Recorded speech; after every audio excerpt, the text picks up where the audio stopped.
Well guys, today's the day that could mark the beginning of the end of Battlefield, or mark the return of one of gaming's greatest juggernauts. At about 11 AM, 2 hours after this video goes live, Battlefield will be unveiling the long-awaited trailer for Battlefield 6, a game that has had around $400 million put into its development across 4 studios after years of work.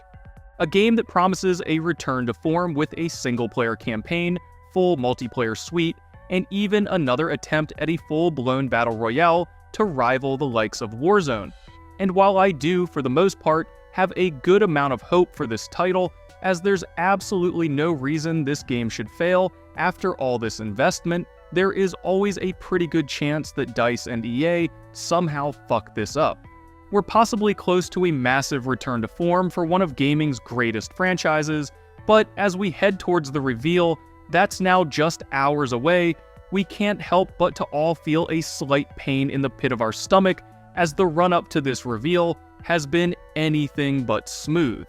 Aside from the disaster that was Battlefield 2042, DICE and the Battlefield studios have been rather divisive with their back-and-forth changes to weapons, class perks, and their massive attempt at a Warzone killer. And while I personally feel that the leaks are perhaps a good sign that they actually have a working product, many fans feel that the pre-alpha footage and leaked cutscenes are much rougher than they should be, which also lines up with huge insider reports that the development is falling far behind as overworked developers clash over new American leadership and the huge changes we've seen over the past couple years. But in my eyes, while I understand the development of such a significant game is of course going to be rife with stress, the fact of the matter is that Battlefield and its development process simply had to change, and I suppose this reveal will be the moment that we see if all that work, all that stress, and all that turnover was ultimately worth it.